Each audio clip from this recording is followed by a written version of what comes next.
Hey,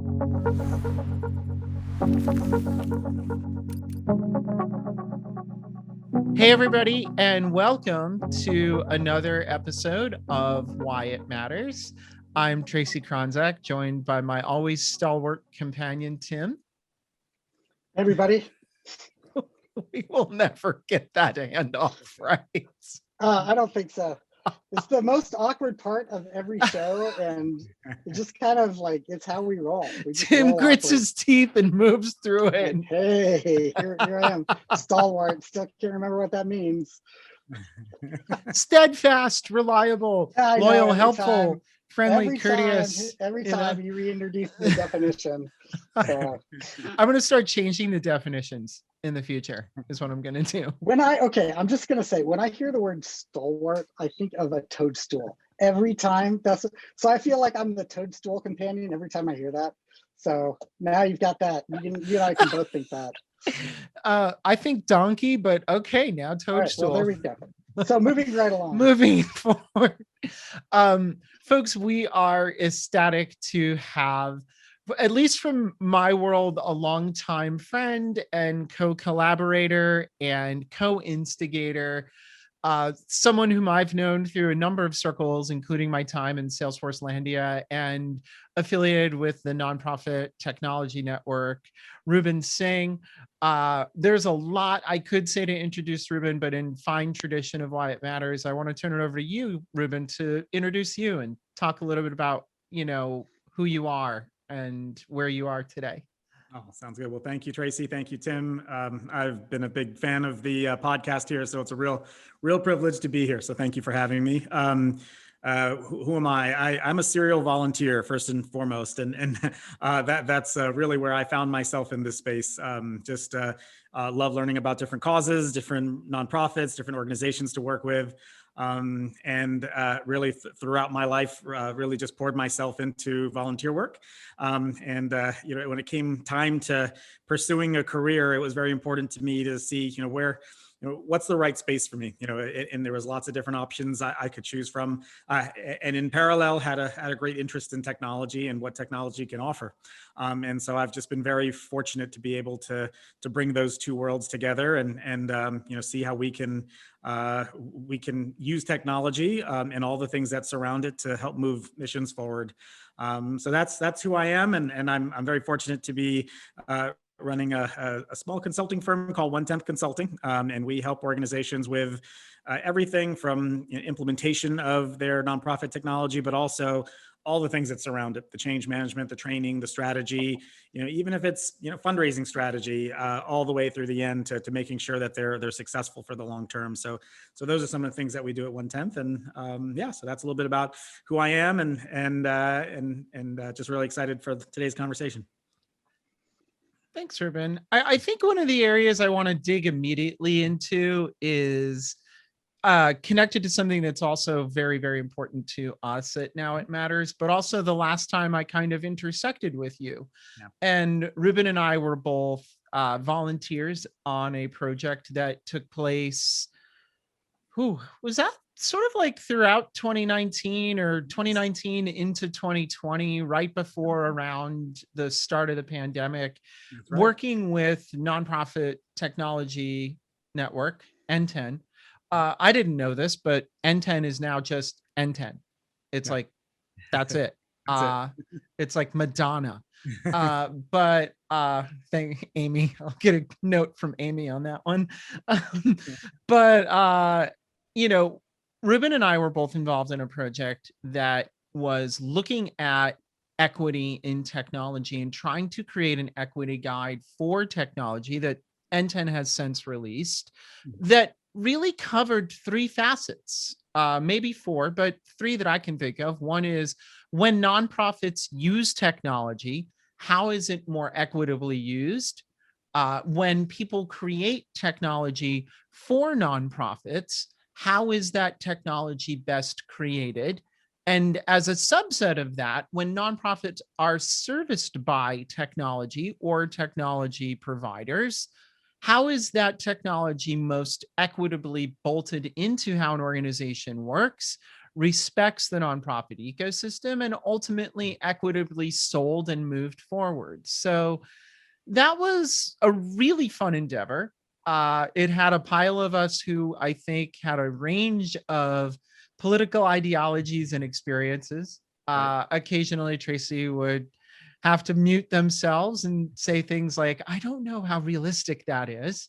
But it was fun and it produced something I think of real value to the ecosystem. And Rubin, since then you've gone on to continue to present on these topics, and I would love to know like how you were brought into that and why that became part of your serial volunteering, as it were. Well, that's funny. Yeah, no, thank you for that. It's interesting because in a lot of the work that I did, growing up and community organizing and such, a lot of that work was focused on equity work and whether it's racial equity, um, uh, civil rights work, human rights work that I've been involved in. But for whatever reason, I kept that all pretty private. I never really found a way to intersect that with my work. And perhaps it's just kind of getting into the consulting world and just kind of finding ways to climb the ropes. And I never really found a good way to sort of bring those principles into my work. I just was really focusing on, looking around, looking at my mentors around me and saying, okay, this is the way you climb. You build the clients and you do the work, you stay on time, you stay on budget, and you keep moving. But I think that's been one of the beauties of starting something on my own is, as like as an entrepreneur and when you're trying to build something, your principles, you can't hide them, right? It has to come out in the work that you do.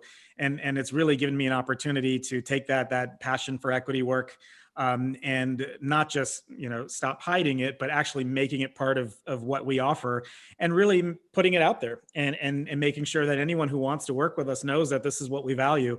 And we hope that, if you're going to work with us, you value it too. So it's allowed me to really kind of open up and I've really taken advantage of all the opportunities I can to participate in these conversations about equity in this space. What was unique about the N10 work that you and I worked on and putting that tech equity guide together was there would be so many things throughout my years of consulting where I would, something would happen and I would say, like that doesn't feel right. Like the way pricing happened, the way we built product or the interaction with a client and something, this just doesn't feel right. But I would kind of suppress that and move on. But then when you and I and the other people kind of sat in that room and we started talking about things, it was like, oh my gosh, I'm not the only one who's also thought these things were odd or wrong or unethical or, so that was really just reaffirming to know that there's a problem. There are some systemic problems in this space. And I often think that, we're these nonprofit technologists, so we're just part of the solution, but that's not the case. Sometimes we're perpetuating the problem. I've perpetuated the problem. So I think, the work that this type of work has allowed me to reflect a little bit on some of the things that I've done and that I've seen, correct that, and then advocate for broader correction in the ecosystem. What does that look like? I mean, that is really interesting, and I'm like, I think I might know examples of what you're talking about, but to the degree that it can be public, what were some of those areas for you? What were some of the touch points? Yeah, good question. I mean, I think some of the examples that I often give is, and this is a very common one, where you walk into an implementation and you say, okay, well, what are the different business units and people in the organization that we're going to talk to gather the requirements? And you often hear, well, and this surely happens a lot, oh, we don't have time to meet with everybody. You're going to meet with IT, and IT is going to run this for you. This is our quickest way to get from point A to point B. We don't have the budget or the time to talk to everybody. And, in the past, I kind of looked at it as a budgetary issue, so I just leave it alone. Now I don't do that. I say, I'm not going to do a project that's run solely by IT.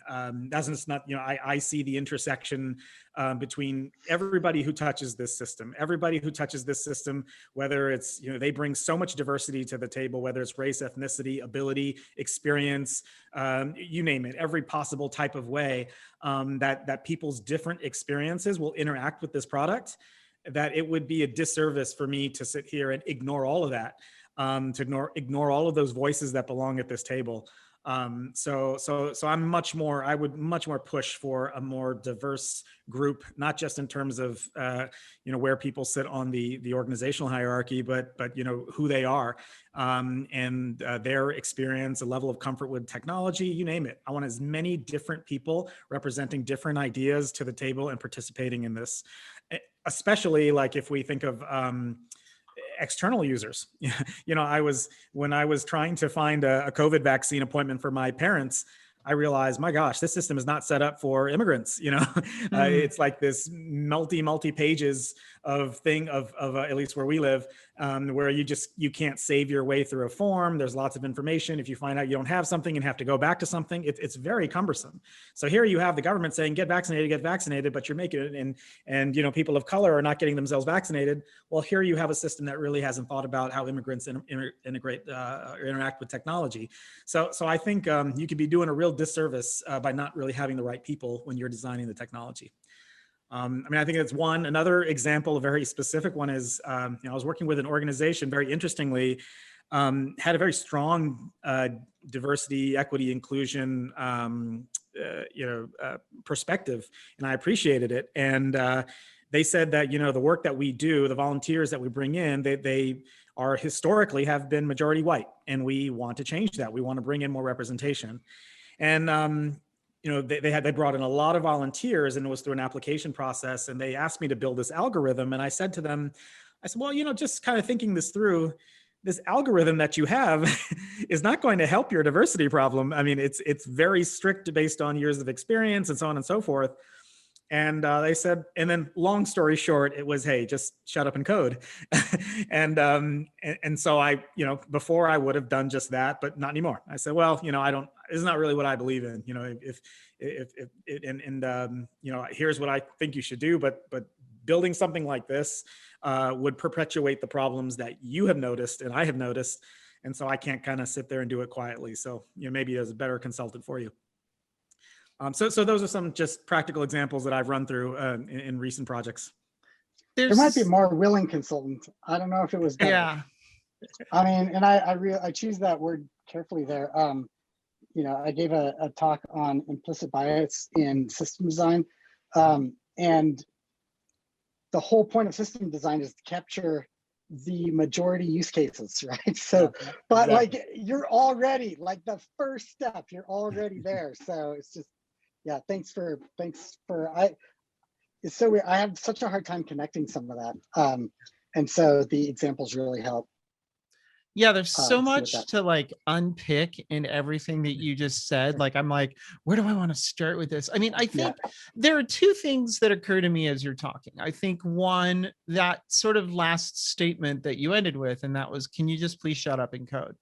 I think one of the things that's true about the IT world that we all inhabit that has been discussed a lot is that it's supposedly a meritocracy, right? And the problem, of course, with the meritocracy is that it's blind to how people actually accomplish work and what are the external factors that prevent them from creating those accomplishments in the first place. And when you look at aggregate meritocracy, it almost always skews white and male, because obviously those are the folks who have the best ability to perform when performance matters. And one of the discussions I had with a colleague recently was, if one thing came out of the pandemic, I would hope it is a global education around what it means for anybody to have a crushing externality imposed on their life where they previously never had one. And can we please relate that to the experience of non-white, non-male folks in technology? And I think that's kind of at the crux of what I, saw in that statement. The question I have for you is, because we both worked on the same guide, and I sincerely believed and wanted that guide to sort of revolutionize how everyone looked at nonprofit technology, and I don't feel like it has. because what it says is so important. And I want to know, like, do you read that the same way? Am I reading that wrong? Like, why? Like, why from your side of the equation? Right. Yeah. I would agree. I didn't feel it took off the way I hoped it would. But use the word, I think I heard you just use the word revolutionize, and it's like, I'm a big studier, I'm a student of revolutionaries. And one thing I've learned about revolutionaries is it's never one thing. Yeah. You know, the greatest revolutionary moments happened years and years before it ever hit the public, with small things of people sitting together and figuring out where do we start. And so I feel like that work that we put together in publishing that guide was a first step. And then the next step is going to say, hey, well, there's this document there. Let's use that as a starting point. So while it didn't take off maybe the way I hoped, it's I definitely believe it's going to be a stepping stone to the next bigger thing that catches on. Yeah, I mean, that's a one great way thought of on looking that at it. is that when, and I was just looking at the notes that TAG put out, Technology Association of Grant Makers, that just put out. They have this honeycomb model and equities on it. Yeah.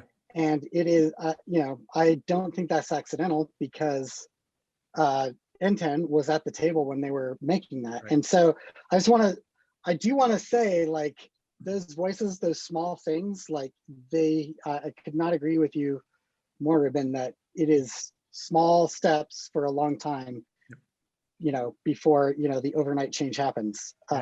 Absolutely. So that said, it is actually interesting to know, like, it raises for me, and if you've studied revolutionaries in revolutions, what's the other option? So things are going to change because of economics, or they're going to change because of revolution. Like, what are the other mechanisms for change, right? Like, yeah. And it was something I was thinking about, that it's funny, like, we're talking a lot about these equity issues and trying to convince some of the large technology companies how important it is. But interestingly enough, I often get involved in selection processes where I'm, representing the nonprofit, or I'm sort of the intermediary between the nonprofit and the vendors that they're selecting. And it's been, consistent on the last 3 or 4 selection processes I've been on, where the vendor says, okay, all this technology, or the nonprofit, excuse me, says, all of this is great, but what is your stance on, what are you as an organization doing from a diversity, equity, inclusion perspective? What type of training is your staff going through? How do you implement some of these things into your implementation? If we hire you, what will be different that you will offer us from a DEI perspective? I didn't hear that last year. I didn't hear that the year before. And sometimes it is a group of white men and women who are representing the nonprofit asking these questions. So, oftentimes when I sit with, in the committees that I'm on, I say, look, you don't have to take my word for some of these things. Your clients are going to start asking for this. And that to me is very promising, because right or wrong, when it is a matter of the economics involved and who gets the deal and who doesn't get the deal. I think a lot of the partners and vendors in place are going to realize that this is important to the customers that they're trying to serve. It is also starting to show up on RFPs. For sure. And okay, what is your what is your composition of staff, and what is what's your ownership structure? And ours, now it matters 100% white male, and all the other allyship work doesn't factor in. And I'm there for that. Like, I think that is great. I don't know if we lose deals because of that. Sometimes, if we do, fine. I think that is actually what needs to happen. So I do agree that there is a shift on multiple places for that. I will also say the questions are getting less obtuse. Okay. and better about that. And I think that that's important as well. It is. And it's funny you say about the RFPs. I actually do it from the other perspective, that when whether it's in the RFP or not, I would submit that as part of my proposal. And so, and Tracy, back to the tech equity document, I say, hey, look, I link the document in my proposal and I say, this is what we stand by. Oh, that's brilliant. Oh, So, that is. until other people do it, I'm going to do it. Sorry, And taking say, note right this is what now we stand on by. our RFP template. Well, Yeah, I it's a mean, great idea. because here's the thing. What I wanted to come from that process so Mhm. very badly that I think it's just, to your point, a matter of time. What I wanted was I wanted to see huge platforms that I know well and work with well and like a lot. And I'm not going to name any names because I work with a lot of platforms now. Yeah. Like I do. That's been my career since 2019, is broadening out of Salesforce Landia and into sort of, I don't know, what is it? Like polyamory, polymorphism, I don't know. But like I wanted to see these platforms be like, yes, we've been waiting for this. This is how we should talk to our customers.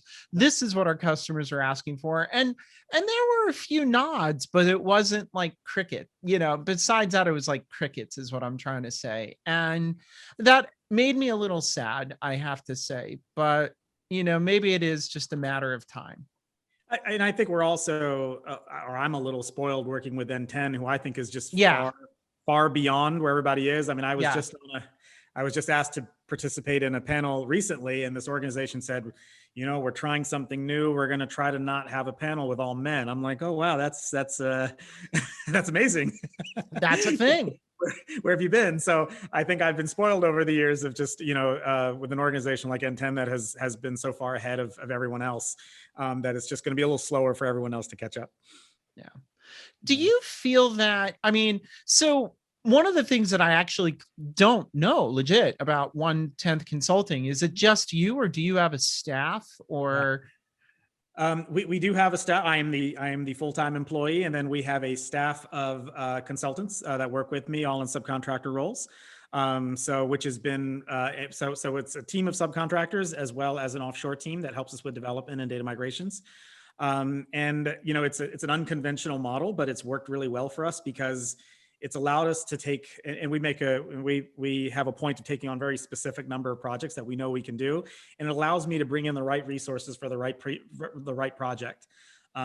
Yet at the same time, we don't have too many capacity issues because we also have the offshore team. So it's a bit of an unconventional model, but what I like about it is it does allow us to be a little bit more affordable because we have less overhead, and it also working with subcontractors has allowed us to have the flexibility to work the way nonprofits need us to work. So I'm working with an organization right now that says, we're going into our gala. We have to prepare for our summer gala here, like for 3 weeks, 4 weeks, we just can't do anything. Well, for a large consulting company, that's very hard to do, to just pull all your resources off and then a month later, pull everybody back on again.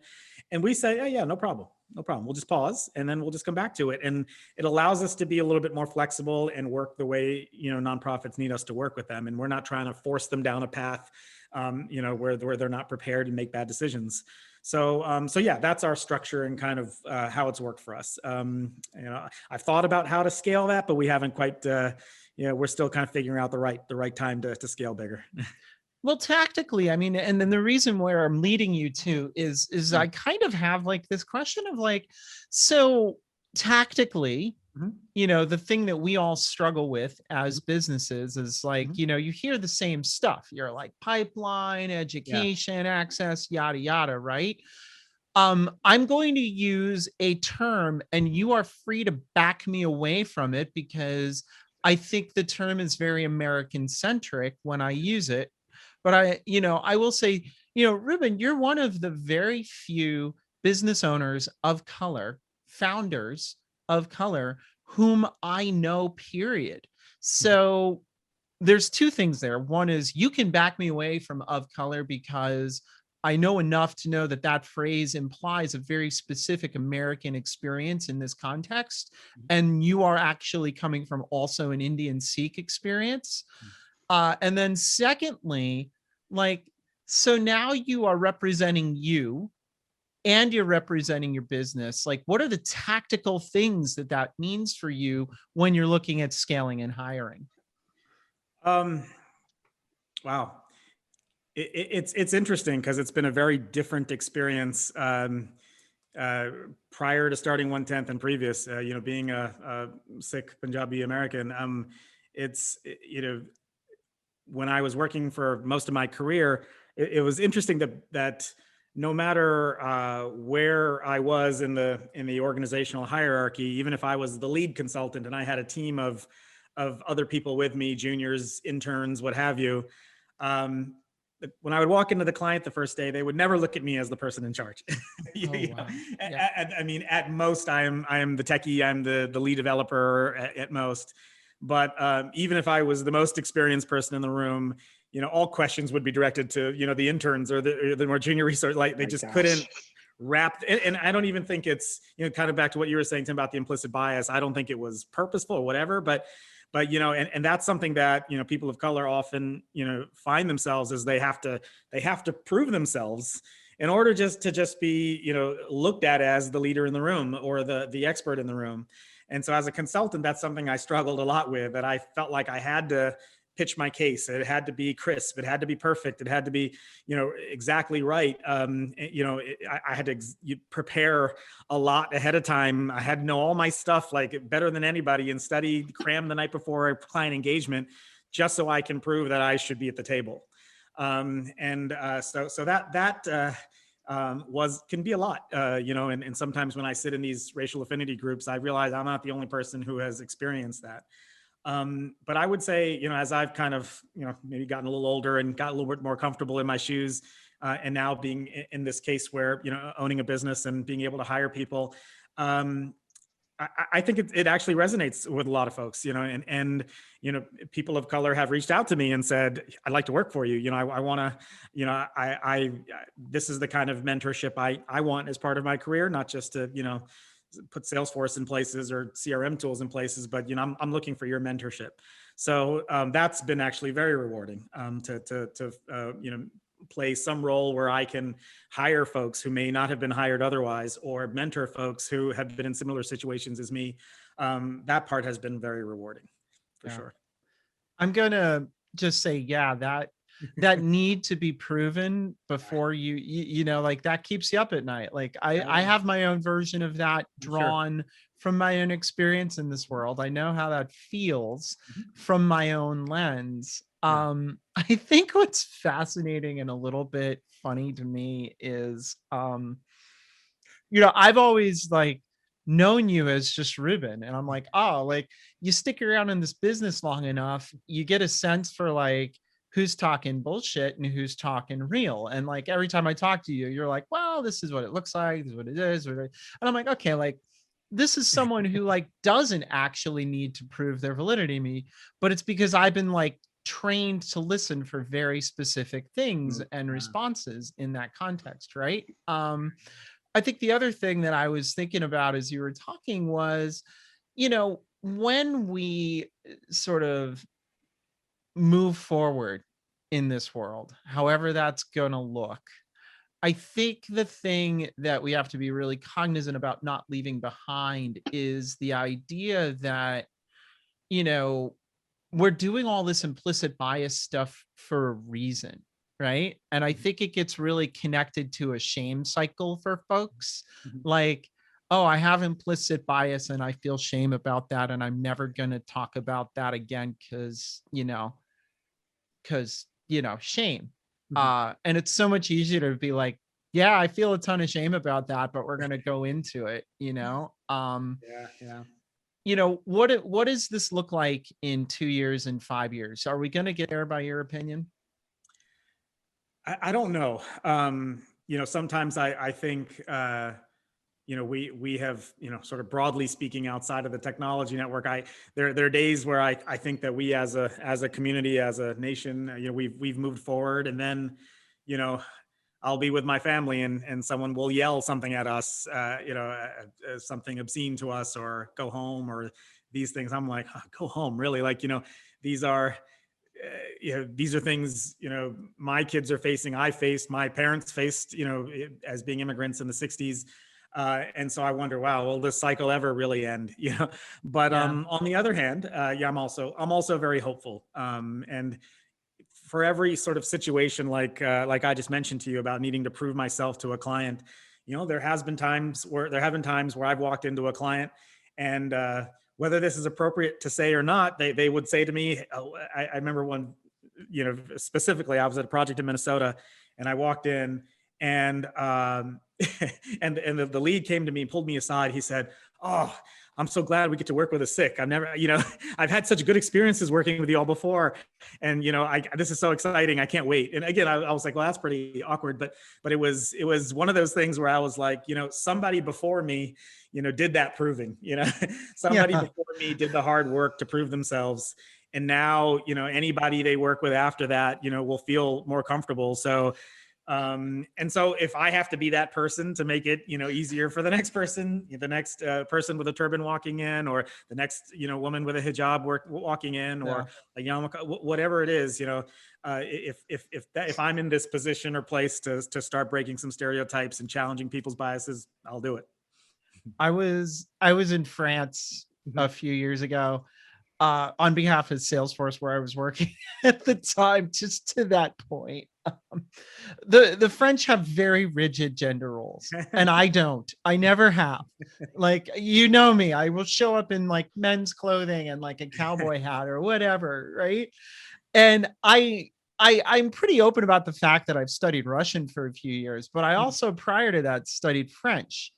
Uh, and so like, there was this whole conversation happening in French next to me, and they were like, "Is that a man or a woman?" I'm not, but tie and hat, but like, they were saying all the things, and I'm just like quietly sitting there, like waiting for them to figure out like how they're going to address me in French. Please tell me you said something. I know. I actually just looked at them and I said both, neither. And they were like, like, like, and I said it in English, and they were like, it's one of those moments. It was like that Star Wars moment where it's like, Greedo's like, "Buddha solo," and he responds in English, like, right. Same thing. They were like, oh my God, they understood every single word I just said. Oh, that's great. Do you feel relaxed in your business now? Because I was reflecting also, like, Now It Matters is the first place where I have finally started feeling relaxed, because we are trying very hard to cultivate a culture where people don't have to prove themselves for who they are before they show up. We're just like, Right. okay, here you are. Here's the stuff that works. Here's the stuff that we need to work with, and we'll move forward. But do you feel relaxed now having your own? Yeah.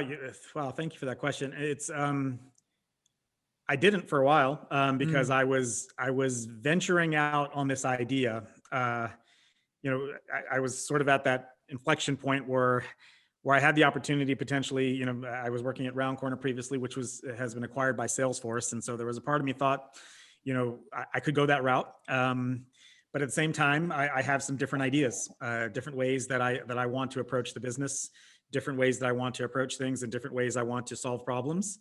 And so it was a bit of a risk. And so I was definitely a little nerve wracking to kind of start off on my own.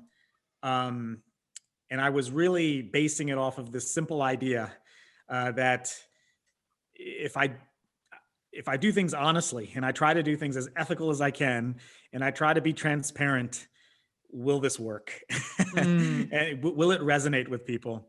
And that was the fear that I had, that, maybe this wasn't going to resonate with people. Maybe I couldn't hire people, maybe I'd have trouble hiring people or bringing contractors on who didn't really think the way I thought. So I think all those things made me very worried. But what I've learned in doing this work over the past few years with 1/10 is it really does resonate with people. There are plenty of nonprofits out there looking for different ways to solve problems. They're not looking for the Accenture or the Deloitte models of solving problems. Yeah. They want, Right. and they want people to listen to them, to understand their culture, to understand the way they work, to understand their people, and help to whatever extent they can to adjust some of the model to fit for them. And that's the way I like to approach things. And I don't come in with 86 slides about this is the way we do things.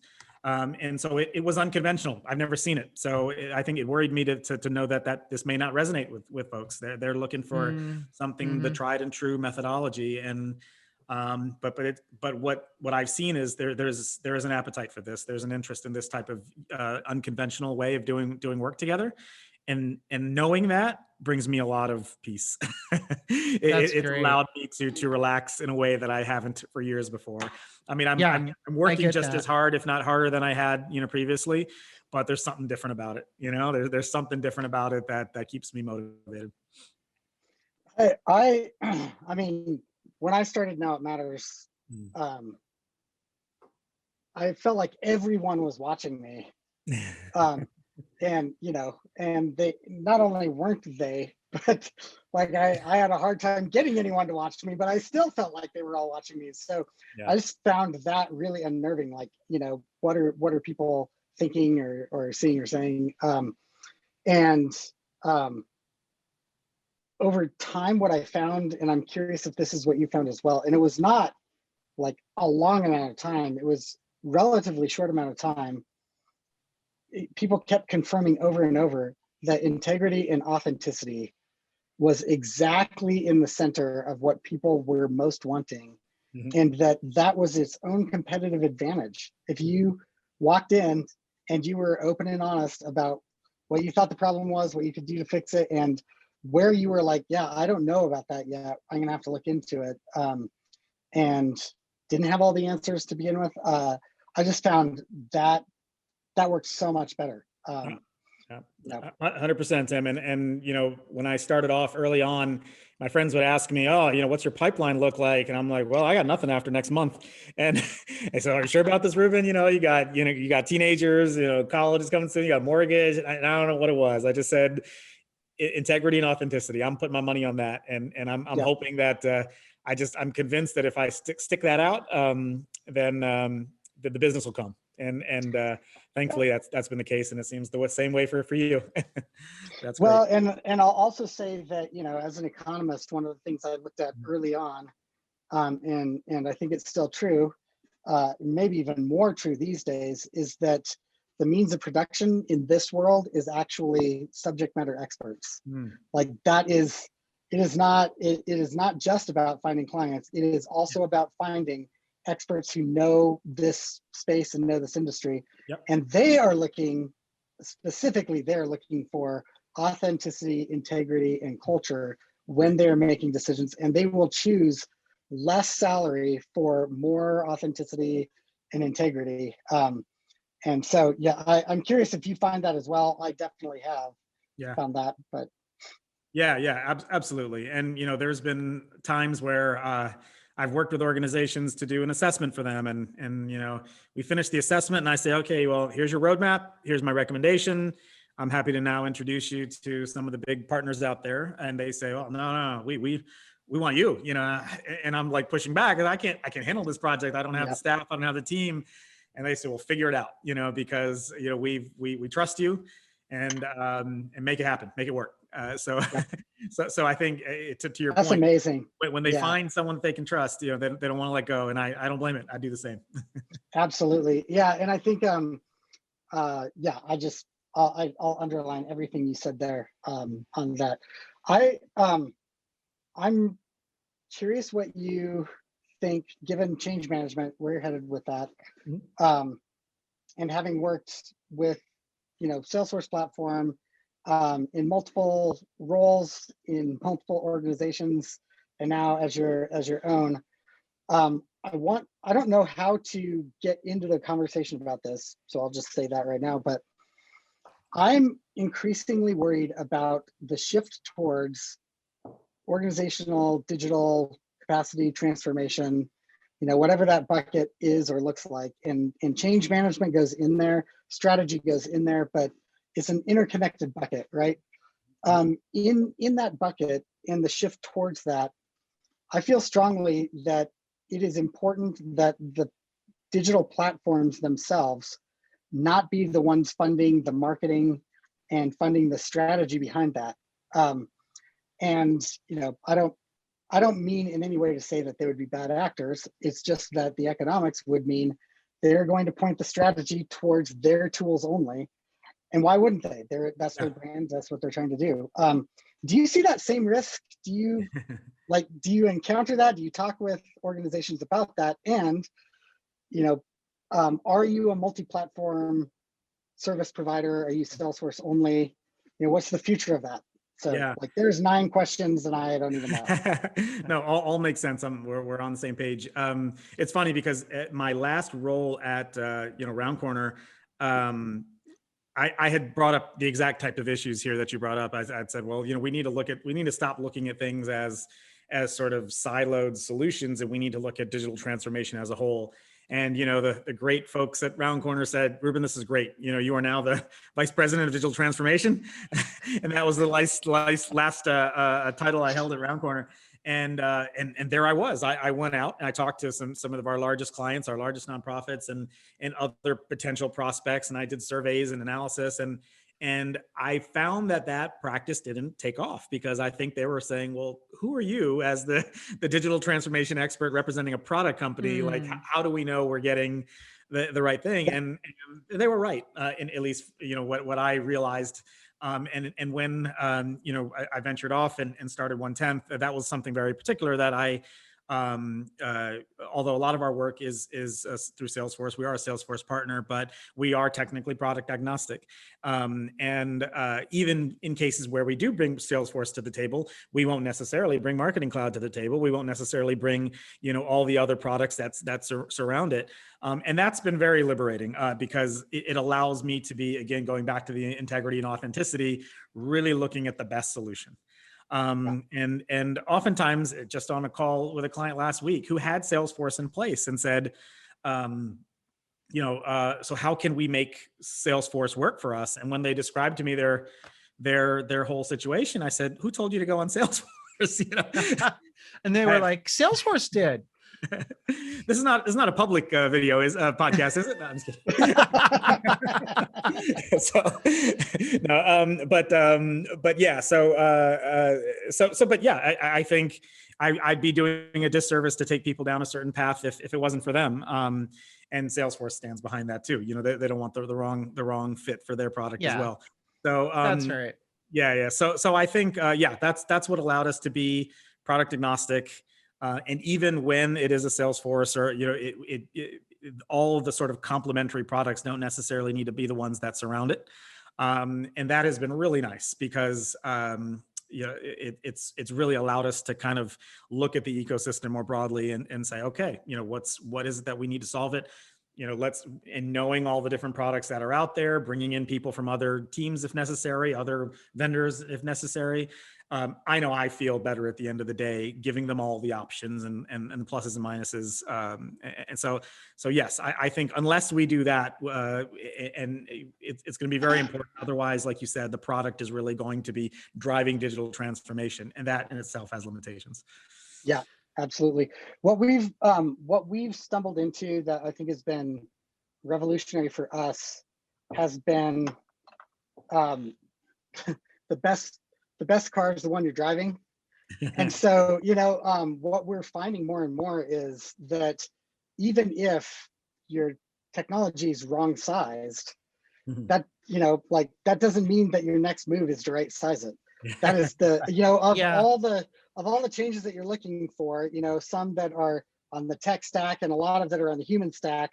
Of those, the human stack ones can happen in any platform immediately and first, and probably you can create more capacity by doing that. And that has opened up a completely new world of maybe you don't move off of this, or maybe that's 18 months from now, or maybe that's 6 months from now. And in the next 6 months, we align your team on how you solicit complaints and address those in an existing system and start patterning out some of this. And I am convinced that unless we had started down a, more systems are better, to use Tracy's example, more choice is better. I don't think that we could have gotten to a place where we saw that. And, I think that just is an important feature that I don't think tech companies are going to latch onto quickly. because a lot of their market move is market share and pulling customers off of existing platforms. Yeah, exactly. And it was also important to me. Where I decided I really didn't want to work directly for a product company. Most of my career has been with product companies, and because oftentimes I walk into clients and they come to me and say, "Hey, we need to move off of Razor's Edge." And I go in, I spend a few days looking at everything that's going on, understanding their processes, and I walk out of there thinking, the technology is the least of their problems. They have these archaic processes that some 3 or 4 different development officers years ago put in place. Nobody has questioned. Nobody understands what they're doing. Nothing's talking to each other. Like, the last thing we need to do is switch up the technology. So maybe we do eventually, but they're not anywhere near that. If they're getting their guidance from product companies, it's like, oh, we'll just switch over from Razor's Edge to this. Yep, absolutely. Yep, So, absolutely. That's and right. In that scenario, I remember just feeling like so often, like, it's weird. You're going to get funding for 6-digit funding to move and have the exact same problems. Yeah. And sure enough, and you couldn't get a fourth of that funding to deal with the real issues right now. Absolutely. Like, you don't have it, like, they don't have the political capital for that. There isn't the market mindset for that. They don't even have the imagination for that. And so, the system doesn't work. It's so prevalent in the cultural dynamics of what's wrong that you can't move past it. And it reminds me of an SNL skit I saw just a little while ago with Adam Sandler, who talks about, he's like this travel agent who's telling people, if you're unhappy at home, you'll be unhappy in Italy. And it just was like, it just rang so true to me. I'm like, oh yeah, that is so perfect. So anyway. Speaking as someone who's gonna probably be going to Italy very soon, I'm gonna be very happy in Oh my gosh, I'll have to send you the link to that, because I've great. never seen it. My sister showed it to me, and it just blew my mind. It's hilarious. Anyway, Oh, that's hilarious. Well, I mean, Rubin, to sort of pick up on one thing, like, what's really interesting to me, everybody, one of the pieces of, like, back channel blowback I've gotten, personally, has been like, why are you trying to destroy Salesforce? And I'm like, I'm not. I never will, because it's part of what I consider to be choice for nonprofits. Now, what's fascinating to me is I think the world around some of these large tech platforms, Salesforce included, but also, Microsoft, also some of the big servicing ones, and some of the upcoming folks, they're all actually kind of getting the idea that choice for nonprofits is a good thing. But now what's interesting to me is we all have to have a discussion about the definition of choice, and that like kind of intra-platform choice, like, yeah.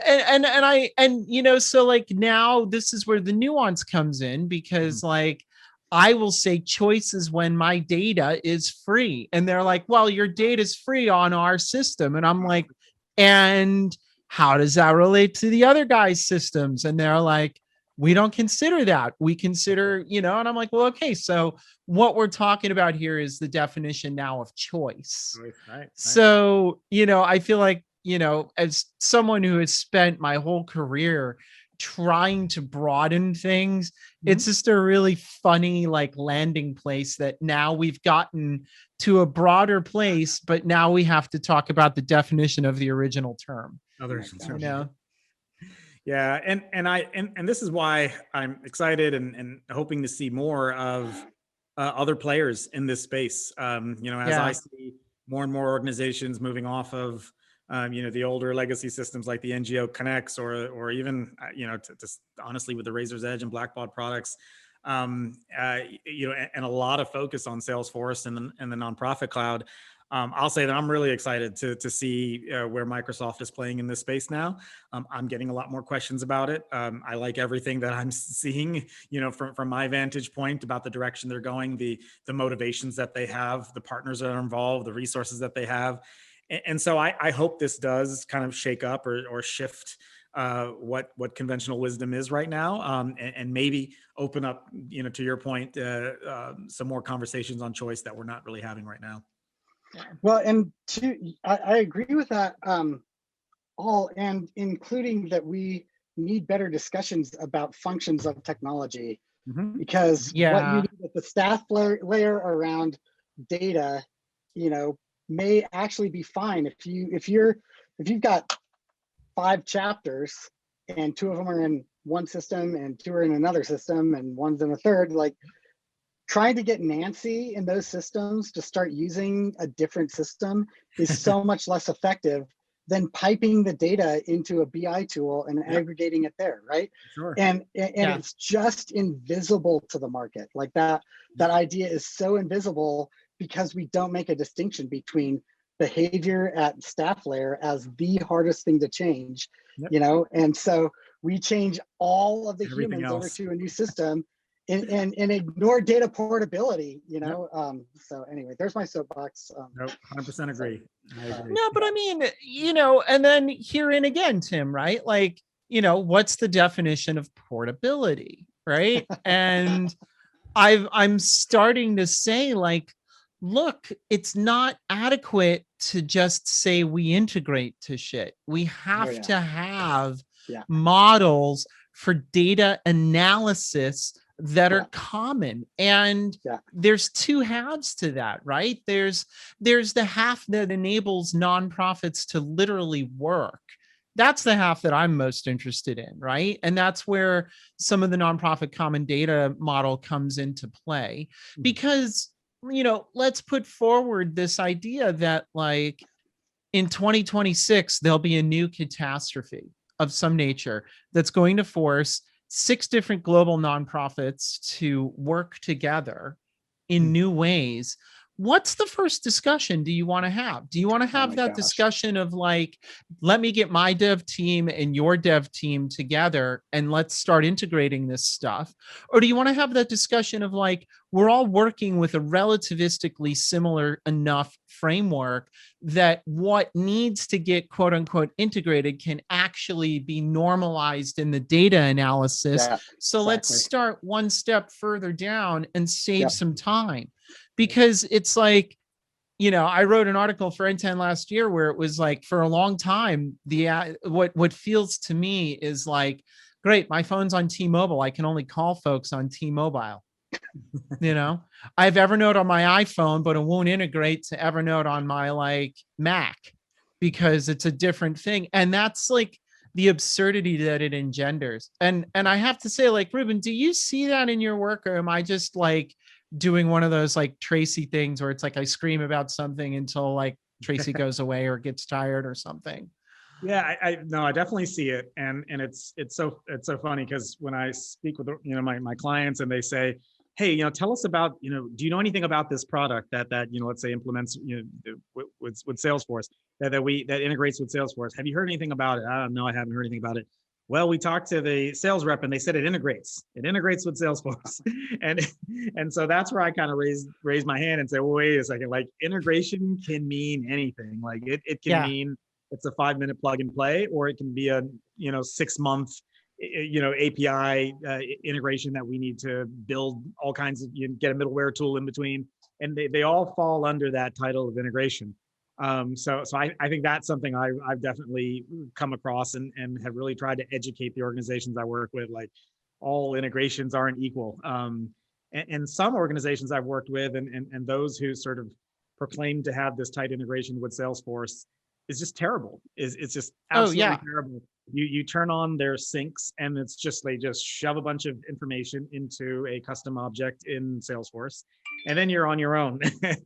You're on your exactly. own to Yeah, it's build all whatever there. you have to. So, and they present it like it's a feature. Oh, you can do whatever you want Yeah, with it after that. Like, oh, that's exactly. great. I want to do the obvious thing. Can it do that? Well, Exactly. only if you want to, and hire someone to get it to do the obvious thing. Well, and Exactly. that's it. So something like the common data model as an entity, like as a literal entity, puts bumpers on that, Yeah, Yeah. right? yeah, And that's what I think is getting lost in all of this, is that, like, there are people who are going to do business, and let's take this a step away from Salesforce, because it's not really a Salesforce problem. It's an ecosystem wide and an Absolutely. industry wide problem. absolutely. Yeah, There are people who are going to do business in a very sort of like dot the I, cross the T fashion. Mhm, mhm. And then there are people who are going to show up as their competitors who are going to use all the same words as the people who dot the I's and cross the T's, but they will do something like you both just described, where it's like, my integration is I will shotgun this into a single table. Good grief, even in Dynamics, like every CRM or ERP suffers from Yeah. the same problem, and that is totally. if you shoot something into a single table, that doesn't qualify as an integration. It qualifies as, congratulations, you've created a CSV inside of a CRM or an ERP. You That's right. know, and from that lens, I'm like, why don't I just have it play with like my custom build of Joomla on my server rack in an air conditioned room in the basement, Mhm, you mhm. know, for all the utility that it brings. That's right. So yeah, it's funny, like, and you know, to take it all the way back, like, here's where I connected to equity. And Ruben, I would love your sort of, you know, bullshit meter on this, for lack of a better term, but like, we need to start thinking about the impact economy equitably. And what that means is analyzing massive inflows and outflows of money, and analyzing massive inflows and outflows of efficiency, regardless of the tool sets that folks are using, because those tool sets are what are creating those inflows and outflows in the first place. Mhm. So, you know, I think, you know, what we're all reaching for is that idea of, we connect human transformation to tech transformation, and there's work to be done on both sides. The human transformation is about how we all show up, and the tech transformation is how the tech eliminates these aggregate inefficiencies, not platform specific or application specific or integration specific inefficiencies. Hmm. Crazy? No, no, not at all. And I don't know, maybe I would feel differently if I worked in some other industry. But you know, Yeah, if for I the worked in manufacturing, I'd be like, there is only one way. It is my way. Here's my manufacturing tool. You know, oh, it's so easy in other yeah, industries. yeah, I guess, you know, maybe that's the way I would think. But you know, at the end of the day, I need to, you know, sleep peacefully at night, knowing that I did the right thing for the nonprofits that I work with. And so when these sort of integrations or lack thereof introduce such inefficiencies, you know, to me, that is, and I know this is some of the things that we talked about during our tech equity work, is, you know, are we creating more problems in the long run for these organizations? Are we creating inefficiencies? Are we using the term integrations in such a way that is actually not that is actually causing more problems? And you know, so I think you're 100% right in this, and I think you know, there is a responsibility of folks like us, you know, to kind of speak out when we see that, and encourage the vendors and encourage these organizations to be more transparent and to build things that are more responsible than what we've seen. Yeah. Ruben, the language Now It Matters has started using internally for the way you talk is stewards of the ecosystem. Hmm. And I just want to like say, it's been inspiring to watch you over time be one of those stewards of the ecosystem that looks past your own business and looks past just the profitability and past next 2 quarters, and is actually saying, like, off in the distance, what's the vision here? Like, where's this going? And so thank you for being that kind of a partner in the ecosystem. Here, And here. to that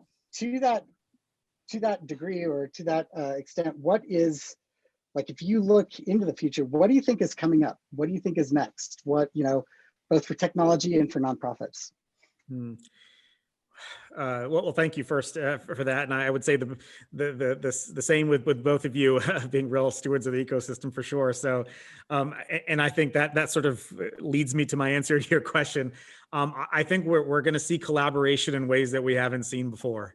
You know, and that's what I'm hoping. You know, and you kind of mentioned this, Tracy, a little bit as well, as we things unfold and we see what's gone with the pandemic, and people, organizations having to reinvent themselves or restructure, I think in order for us to solve the, I study a lot about sort of the nonprofit space in itself outside of the technology, and this whole collaborative impact, and organizations working together rather than trying to reinvent the wheel. And I think we're going to see a lot of that on the nonprofit side. Organizations partnering more than they've ever had before, rather than creating new programs, partnering with other organizations that have complementary programs. So I wouldn't be surprised if we start seeing some of the big competitors in the technology space finding ways to work together as well. Common data model is sort of one concept behind it, and maybe there's going to be other concepts like common data models that has technology partners working together, sharing of information more, sharing of algorithms more, to ultimately better the missions that these organizations are fighting for together. I think we're seeing, like I said, we're seeing it in the nonprofit space, sharing of data in ways that they haven't before. And I wouldn't be surprised if we start seeing the technology partners follow suit. Interesting. I love that. We've been talking about the need for this ecosystem to have two rooms, one in which you compete and one in which you collaborate.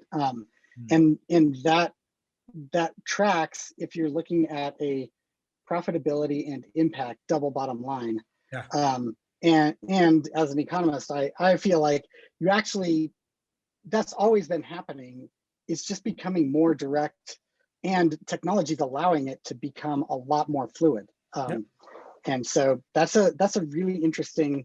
What do you think the timeline is on that? Is that like a decade? Is that like 2 years? What do you think? I think You're breaking up, Tim. Oh, yeah. Oh. No, I caught that question though. Yeah, I think I don't know is a simple answer. I mean, I think we're seeing glimpses. I see glimpses of it now. It's even in my small world in which I live in. With technology partners, I'll compete against an organization. You've probably seen this too. You're competing with an organization one week, the next week they want to work with each other. The third week they're referring something to you. Fourth week you refer something to them. And so I see these little glimpses of this. My only view here is in the nonprofit sector. Maybe it's different in others, but and maybe the nonprofit sector might be one of the first movers in this space of more collaborative work. But I don't know. I hope sooner rather than later. But I'm comforted by seeing some glimpses of that now, and even the small world I live in. Well, thanks for your time. Thanks for your thoughts. You make the world better. You've been a chronic volunteer for, it sounds like your whole life. Please keep it up. And I wouldn't say chronic. Really chronic has the wrong implication. Yeah. What? Oh, cereal. Cereal. Yeah. Yeah.